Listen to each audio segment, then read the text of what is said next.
Are you a yoga studio owner who's tired of chasing leads that don't convert?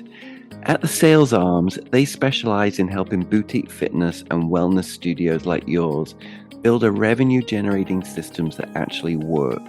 From filling classes to boosting retention, their team takes the stress out of the follow-up and gives you back the time to focus on what you really love most, teaching and serving your community.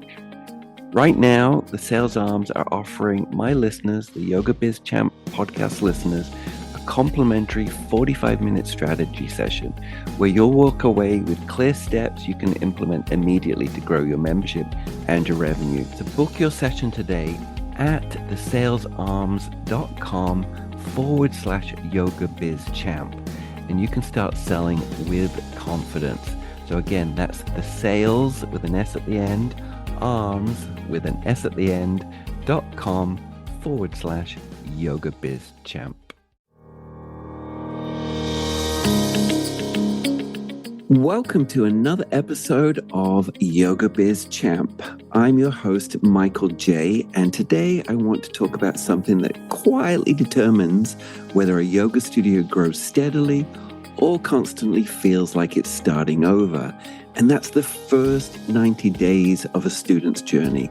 Not the first 90 days of your studio being open, the first 90 days after someone walks through your door for the very first time. Because here's the reality. Most people don't make big decisions to quit yoga. They just stop coming before the habit forms. Life gets busy, routines shift, and momentum disappears before it ever really takes hold. So in this episode, I want to talk you through what actually happening in a student's mind in those first few weeks, what should be happening in the first 90 days, what changes around the 6-month mark, and most importantly, the real practical things studios can do, both in person and behind the scenes, to help students stay consistent and become part of the community. This isn't theory. This is what I see every week working with yoga studio owners and what actually works in real studios, in real communities. So if you're a studio owner or dreaming about opening one day, this episode is going to give you a completely different way of looking at retention. Let's dive in.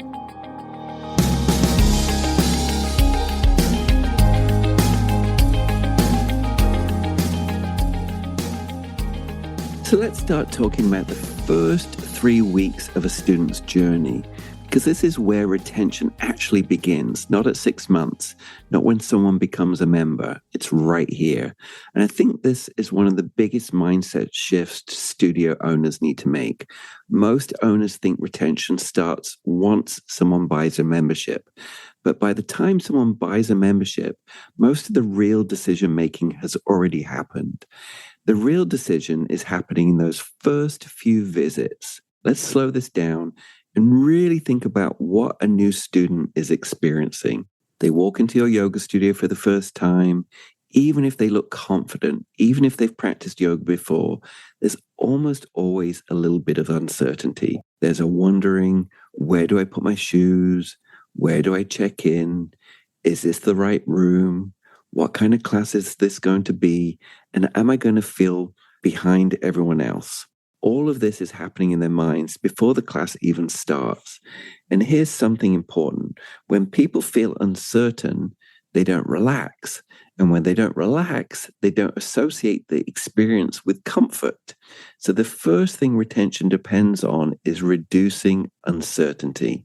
Not marketing, not pricing, not promotions, reducing uncertainty. And that happens in very small ways. Someone greeting them when they walk in, someone showing them where things are, a teacher explaining the start of class clearly, a teacher saying something simple like, if you're new, take your time and follow along as best you can.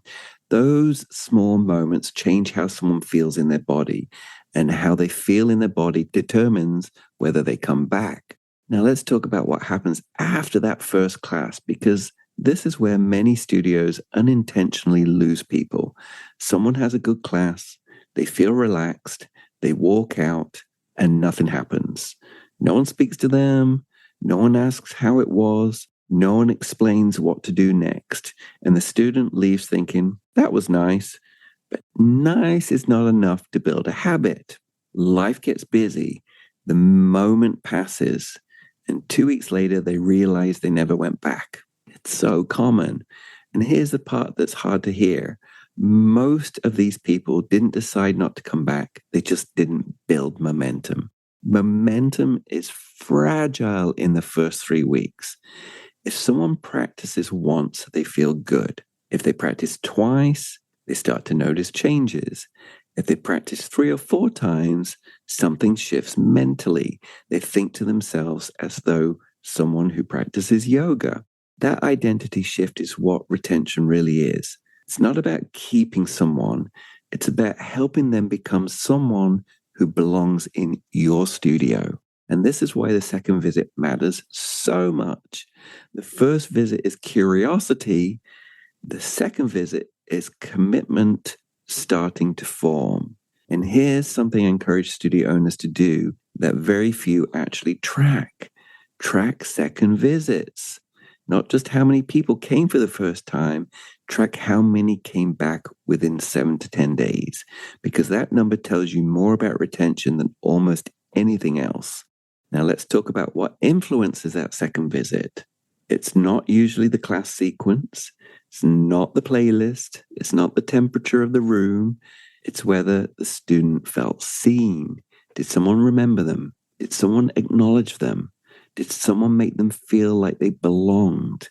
People return to places where they feel recognized. And this is something yoga studios actually have a huge advantage in compared to big gyms, because you have the ability to create real human moments. Here's something else that happens in those first 3 weeks that studio owners sometimes miss. Students are evaluating how easy it is to be part of your studio. Is booking easy? Is pricing clear? Do they understand what to buy next? Do they know how often they should come? If those things are confusing, people hesitate, and hesitation kills habits. Clarity builds momentum. And here's the truth that took me a long time to really understand when I owned my studio. People don't need more motivation. They just need less friction. The easier you make it for someone to return, the more likely they are to return. So if you're listening to this as a studio owner, here's something to think about. If a brand new student walked into your studio today, would their experience feel obvious, welcoming, and easy from start to finish? Or would they have to figure things out on their own? Because those small moments determine whether they come back next week or quietly disappear. And remember this, retention doesn't begin at 6 months. Retention begins in the first 3 weeks of the student's journey. Now that we've talked about the first 3 weeks, let's widen the lens and look at the first 90 days of a student's journey. Because the first 3 weeks are about momentum, but the first 90 days are about habit. And those are not the same thing. Momentum is fragile. Habit is durable. Momentum depends on motivation. Habit survives even when motivation fades. And motivation always fades at some point. Life gets busy, work piles up, energy dips, schedules change. That's normal. That's human behavior. So what we're really doing in the first 90 days isn't motivating people. We're helping them build a routine that survives real life. There's a well-known piece of research on habit formation that found on average it takes about 2 months, around 66 days for a behavior to become automatic. Some people form habits faster, some slower, but that average lands right in the middle of what we're talking about here. So if you think about it that way, the first 90 days aren't just the beginning of a student's journey. They literally are the window where the habit is either formed or lost. And that should change how studio owners think about what success looks like in that period. Success in the first 90 days is not full classes. Success is not perfect attendance. Success is not even a huge membership number. Success is repetition. A student who comes once a week consistently for 3 months is building a habit. A student who comes 5 times in the first week and then disappears is not. And this is where studio owners sometimes unintentionally work against themselves. They push too hard for intensity instead of consistency. They run challenges that overwhelm beginners. They schedule classes that are intimidating for new students. They assume everyone wants the most advanced experience right away. But beginners and new students don't always need intensity. They need safety and rhythm. They need to feel like they can succeed. Let's talk about what a student should be experiencing emotionally as they move through those first 90 days. In the first few visits, they are nervous and uncertain. By the second or third week, they should feel a little bit more comfortable. By the second month, they should feel familiar with the space. They should know where to park. They should know how check-ins work. They should recognize at least one or two teachers. And that familiarity is powerful because familiarity reduces friction. And again, friction is one of the most biggest barriers to retention. So let's talk about friction for a minute because this is one of the most overlooked ideas in running a yoga studio. Friction is anything that makes it slightly harder for someone to return. A confusing schedule, too many pricing options, unclear next steps, an awkward check-in process, and not knowing what class to take. Each of these things is small, but they add up. And here's something important to understand. People don't need more motivation. They need fewer obstacles. That's one of the biggest mindset shifts you can make as a studio owner. Stop asking, how do I motivate people to come? Start asking, what might be making it harder for them to come? Because removing that friction builds habits faster than adding inspiration. Now let's talk about something else that's happening in the first 90 days that studio owners sometimes miss. Students are forming their identity. At the beginning, they think of themselves as someone trying yoga. After a few weeks, they start to think of themselves as someone who sometimes does yoga. And somewhere between the second and third month, something subtle shifts. They start to think of themselves as someone who practices yoga. That identity shift is incredibly important because once someone identifies as a yoga practitioner, coming to class is no longer a decision they debate every day. It's just something they do. And your job as a studio owner is to support that identity shift. That means acknowledging progress, encouraging consistency, and celebrating small wins. Not in a big dramatic way, in simple human ways. A teacher saying, good to see you again. A teacher noticing improvement. A staff member remembering someone's name. Those small moments reinforce identity. Now here's another reality for the first 90 days. Students are still evaluating your studio, not consciously, not critically, but emotionally. They're asking themselves, do I feel comfortable here? Do I feel welcome here? Do I feel better when I leave than when I arrived? And those emotional impressions matter far more than most studio owners realize. People don't stay because of a perfect schedule. They stay because they feel good being there. And here's something important to remember. You don't need every student to become a member immediately. What you need is for students to keep coming because attendance leads to connection. Connection leads to habit. Habit leads to retention. So in the first 90 days, your focus should be simple. Make it easy to come back. Make it comfortable to come back. Make it clear how to come back. If you do those three things consistently, retention becomes much easier. And this is why I always say retention doesn't begin at 6 months. Retention is built quietly, class by class, in the first 90 days of a student's.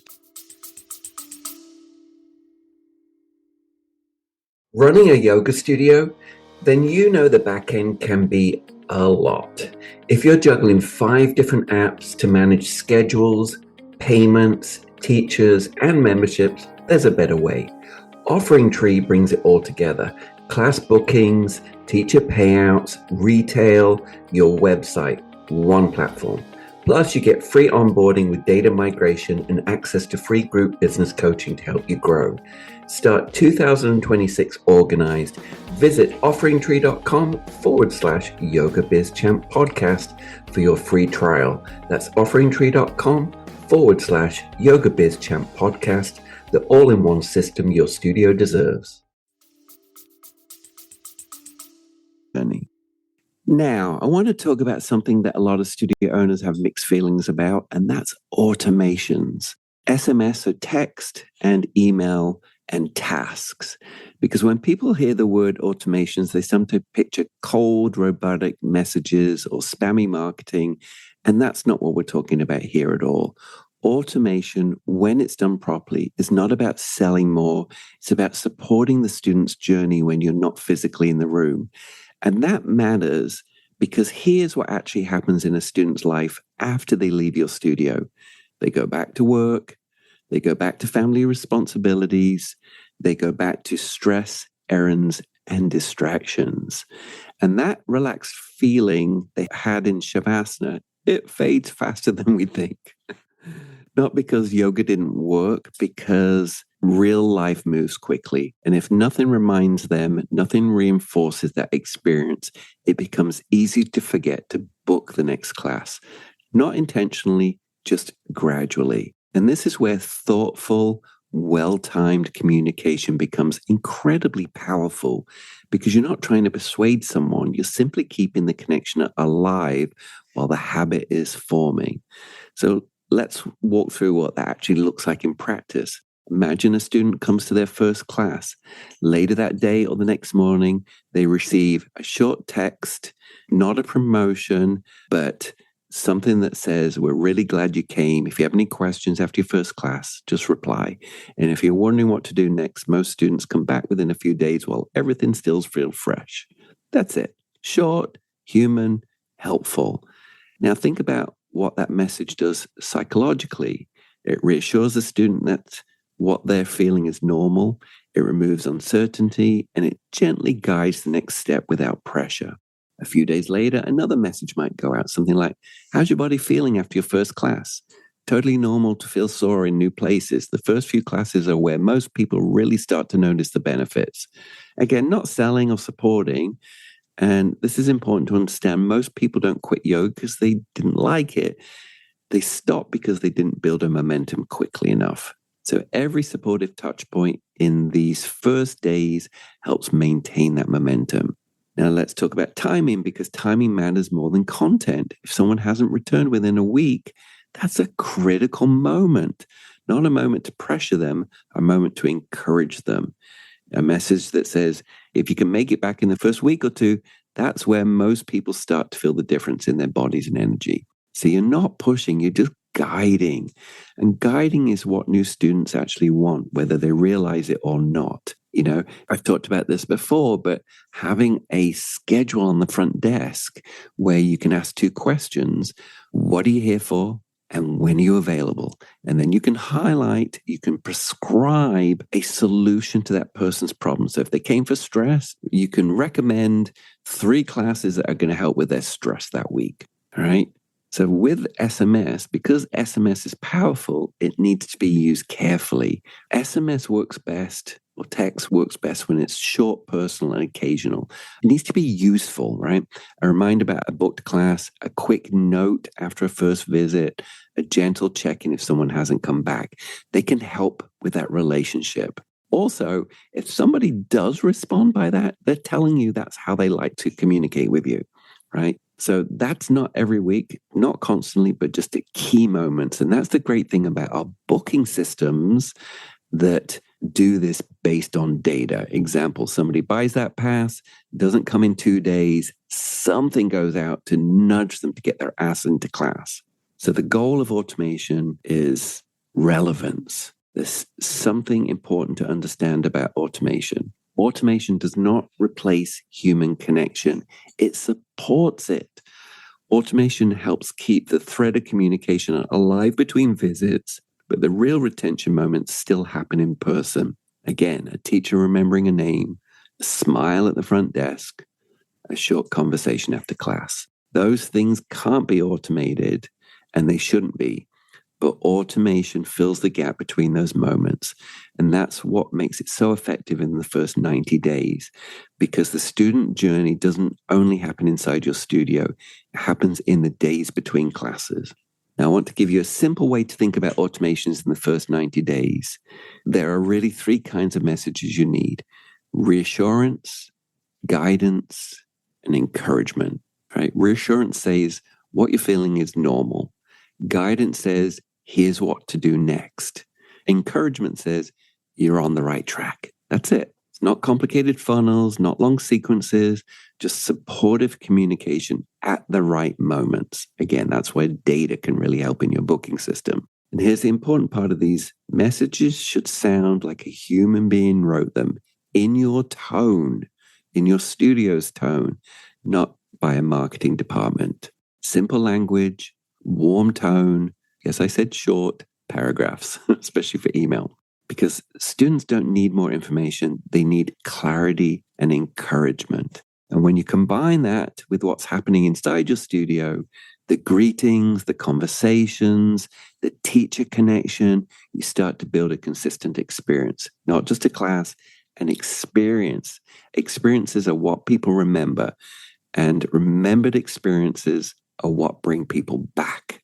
Now, on retention and the human side of the student journey, because automation helps, systems help, and clear communication helps, but human connection is still the strongest retention tool of any yoga studio has. And this is where smaller, community-driven studios have that huge advantage over large gyms or franchises. People don't stay because of the equipment. They don't stay because of the software. They don't stay because of your branding. They stay because of relationships. That's what my studio was built on. And sometimes studio owners underestimate just how powerful small moments of connection really are. Think about your own life for a moment. How often have you gone to a place not because it was perfect, but because someone there knew your name, remembered something about you, or made you feel welcome? That feeling of being recognized is incredibly powerful. And it's one of the main reasons people stay in yoga studios, because yoga at its core is just not exercise. It's a place where people are looking for grounding, connection, and community, whether they consciously realize it or not. And community doesn't appear overnight. Community is built through repetition and familiarity. It builds when students start recognizing each other in the lobby. It builds when conversations happen before and after class. And here's something important to understand. Community is not an event. Community is a culture. It's not something you create once a month with a workshop or a social night. Those things are great, but they're not what builds the foundation. The foundation is built in ordinary classes on ordinary days through ordinary conversations. Now let's talk about the teachers, because teachers are the biggest driver of retention. Students often return because of how a teacher makes them feel, not just what the teacher teaches. A teacher who makes beginners feel comfortable, a teacher who acknowledges effort, and a teacher who creates a safe and welcoming atmosphere. You know those superstars. Those things matter far more than perfect sequences or creative flows. And that is something that studio owners should actively train and reinforce with their teams. I know I do that in all of my coaching packages. All have the student journey training. Everybody is all on the same page. And this is something that studio owners should actively reinforce with their teams. The teacher training shouldn't only be about cueing and sequencing. It should be about awareness and connection, encouraging teachers to greet students before class, encouraging teachers to make eye contact, encouraging teachers to acknowledge new students without putting them on the spot. Right? These are small skills, but they have big impact, because the first few classes are when students are deciding whether they belong. And belonging is one of the strongest drivers of retention there is. People stay where they feel like they fit. And here's something else that's important to understand. Students don't need deep relationships with everyone in the studio. They just need a few points of connection. One teacher they like, one staff member who recognizes them, one familiar face in class. That's often enough to anchor someone in a routine. And this is why consistency in your teaching team matters. If a student sees a completely different teacher every week, it takes longer to build those connections. When they start seeing the same teachers regularly, familiarity builds faster. And the same goes through class consistency. I never told my teachers what to teach, but I sure as heck told them what this class includes and doesn't include. For example, my class had 10-minute Shavasana. If somebody else came to the same level class and they got a 2-minute Shavasana, they're not going to leave feeling good, right? They want a consistent experience. So that familiarity leads to comfort. Comfort leads to consistency. Consistency leads to retention. And so the owner's role, studio owner's role, this is something I feel strongly about. Studio owners sometimes feel like they have to be everywhere, talking to everyone, constantly engaging. That's not necessary. The role isn't to be everyone's best friend. The role is to create an environment where connection happens naturally. Sometimes that's as simple as being present, walking through the studio, saying hello to a few people, letting students see that there is a leadership and team that cares behind the space. That presence can make a big difference, even if you don't realize it. It creates a sense of stability and trust, and retention is emotional, right? People don't leave studios because the class schedule changed slightly. They don't leave because the temperature was off a few degrees. They leave when they stop feeling connected. They leave when the studio becomes just another place instead of a place where they feel part of. And that's why community matters so much in the first 90 days of a student's journey. Because if a student builds even a small sense of belonging in those early months, the chances of them staying long-term increases dramatically. Not because you convince them, because they want to be there. And that's the kind of retention every studio should be aiming for. Not through pressure, not retention through contracts.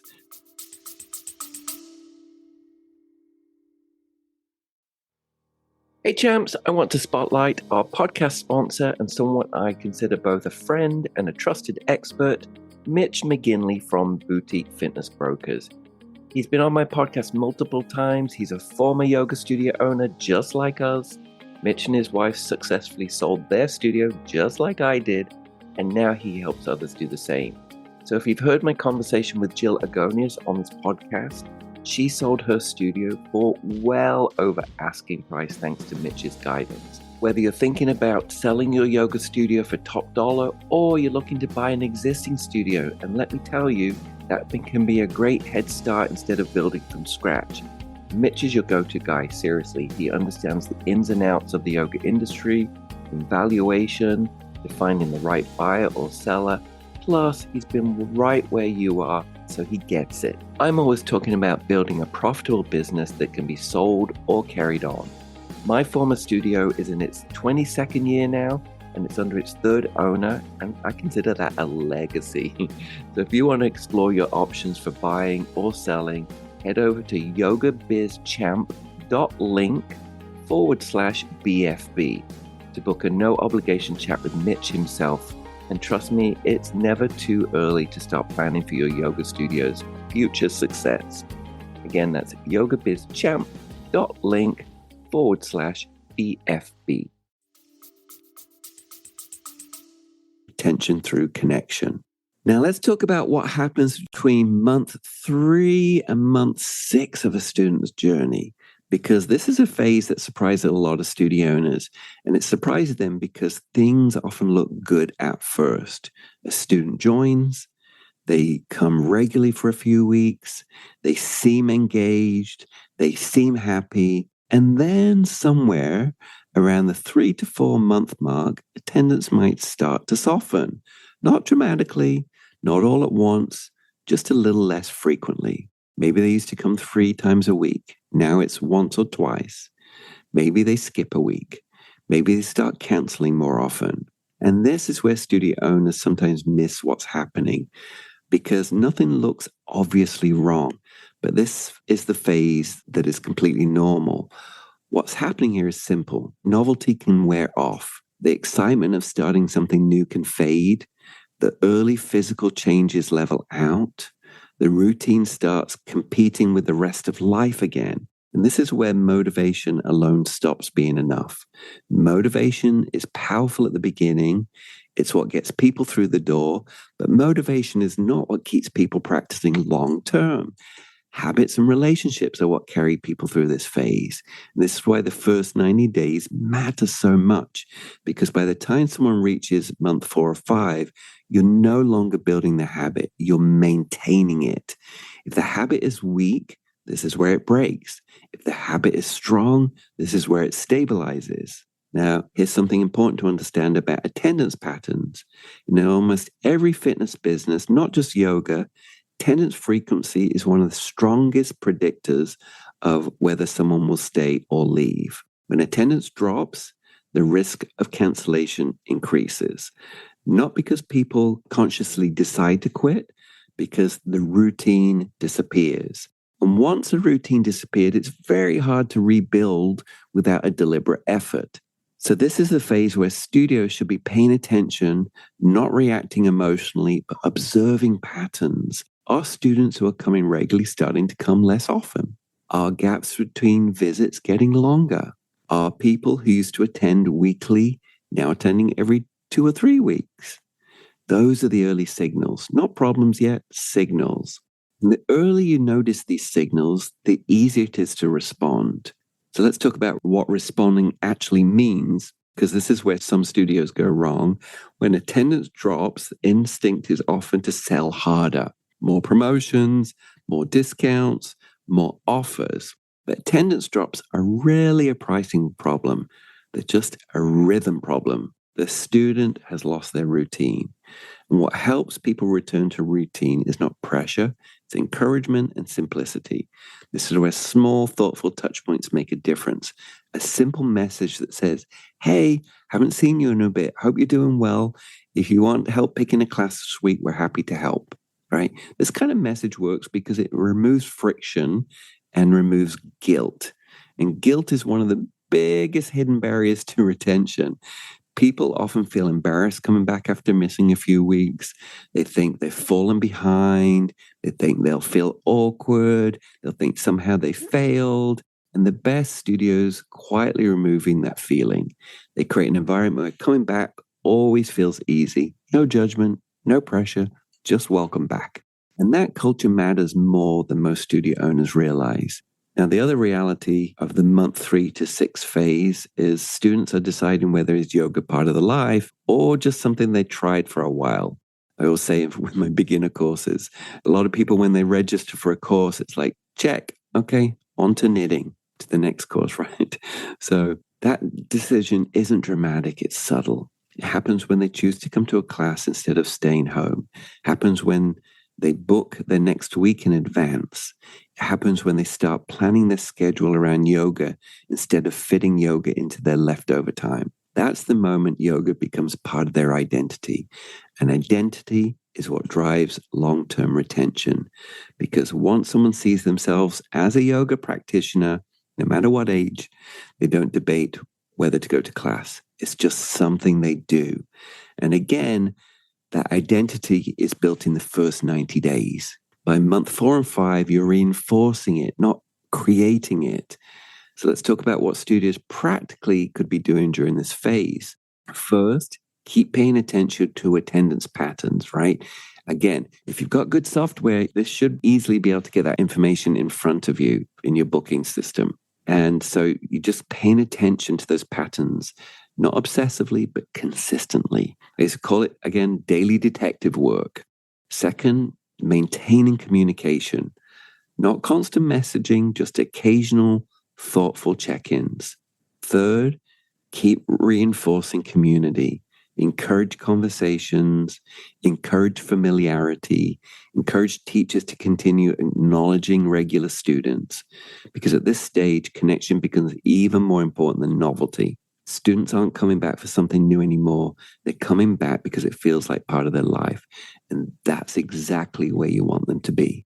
So let's bring all this together and make it practical, because understanding the student journey is one thing, but knowing what to actually do on Monday morning is what really matters. So I want you to walk through a simple retention playbook that any yoga studio can implement. Nothing complicated, nothing expensive, just things that work when they're done consistently. And I want you to think about this not as a marketing plan, but as a student journey plan. The first thing to implement is tracking second visits. Most studios track how many new students come in. Very few track how many of those students come back within the first few days, first week, or even 10 days. Again, leakage, right? But the second visit is one of the most important moments in the entire journey because the first visit is curiosity. The second visit is commitment starting to form. So simply weekly habit for a studio owner or manager is to ask one question. Who came for the first week this week and who came back? That one question tells you more about retention than almost anything else early on. Now, the second thing to implement is clarity in the student journey. A brand new student should never have to guess what to do next, right? They want to be told. They should leave their first class knowing how often most beginners come in their intro period, how the intro offer works, and how to book their next class. By the way, on that booking class, I feel like a lot of studio owners that have an app forget to encourage the students to download that app, because the great thing about the app is that they log in once and then they manage everything through there, right? I see a lot of students go on the web, search their favorite studio, click on the link, go to the schedule account and log in that way. If you're paying for SEO, search engine optimization, Google paid ads, you don't want your studios clicking on those links and costing you money. You know, that's just an off track, right? So a brand new student should never have to guess what to do next, right? That doesn't require a long speech. It's not a sales pitch. It just requires simple, consistent communication. The third thing to implement is a basic follow-up system. Doesn't have to be complicated automations or a huge email funnel. It can be as simple as a welcome message after the first visit, a check-in a few days later, a reminder about the intro offer timeline, and also how can you rescue that situation? If you've got a 2-week intro offer, somebody only came once in the first week, 50% of their journey's gone. You might be able to say, if I extended your offer by 1 week, would you make good use of it? How can you rescue that, right? So keeping an eye on the price there, not pushy, not salesy, just supportive. Because remember, most people don't leave intentionally. They drift away unintentionally. And those small touch points help prevent that drift. The fourth thing to implement is teacher awareness. Your teachers are not just delivering classes. They are shaping the experience that determines whether people come back. Encourage teachers to greet students before class. Encourage them to acknowledge returning students. Encourage them to create an atmosphere where beginners and new students feel comfortable. These are not big changes, small habits that make big differences over time. And more important, consistency matters more than enthusiasm. A warm, steady, welcoming environment is far more powerful than occasional bursts of energy. And now, the fifth thing to implement is reducing friction wherever possible. Look at the studio from a beginner's perspective. Is booking easy? Is pricing simple to understand? Is the schedule clear? And is the check-in process smooth, right? Every point of confusion is a point where someone might hesitate to return. I just met with one of my new studio clients, and we were just looking at her automations. And I looked at the emails. There was one email that went out about the contract. Another email went out about the on-demand library. So 4 emails. And I'm like, that's overload, right? So I encourage you to go through your customer journey, especially online and the booking process yourself. Go to your website as a new student, get a different email and a different credit card. And I want you to go through the purchase process on your website. And I want you to see, was it easy? Was there friction? And then I also want you to see what emails and automations you've got set up. It's a great thing to do every now and then to see if things are actually working the way you think they're going to.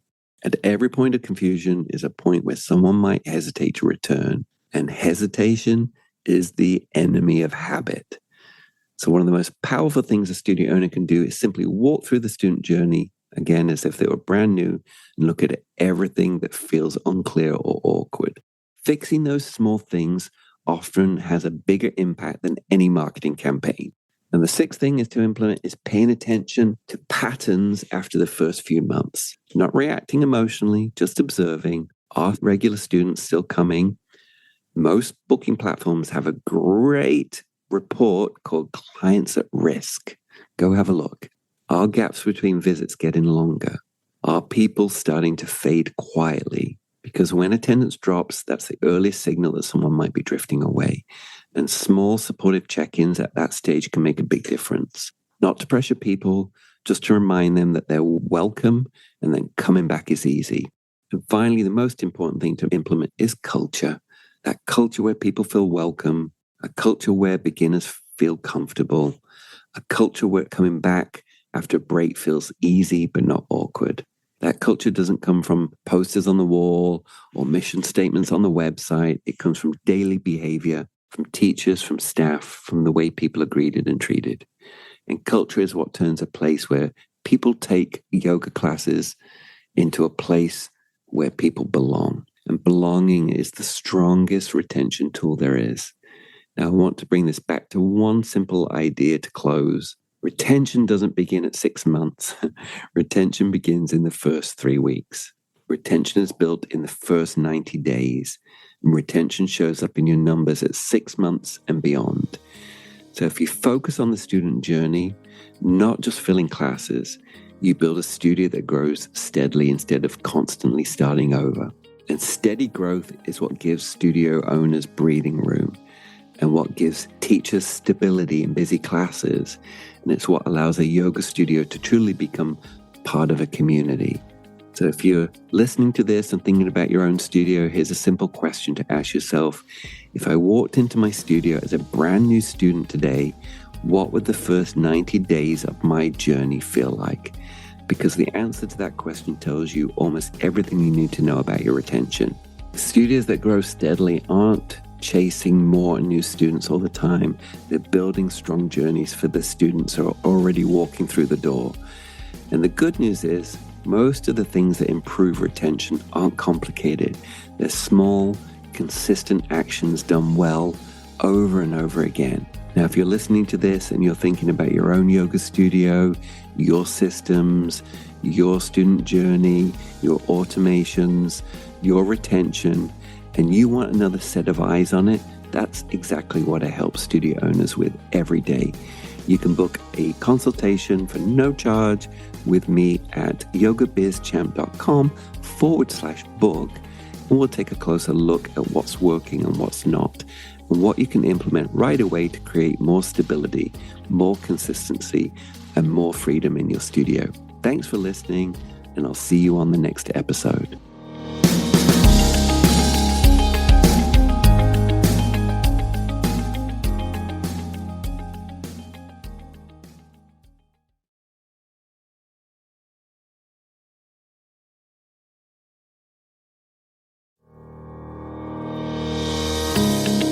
Thanks for tuning in, champs. If you've enjoyed today's episode, please subscribe and leave a review. It really helps me out a lot. And if you're ready to open your own studio or grow your current one, visit yogabizchamp.link/podlink. Again, that's yogabizchamp.link/podlink to book your free strategy call with me and explore my Starter Studio and Grow a Studio packages. And you'll also get access to all of my free Yoga Biz Champ resources there.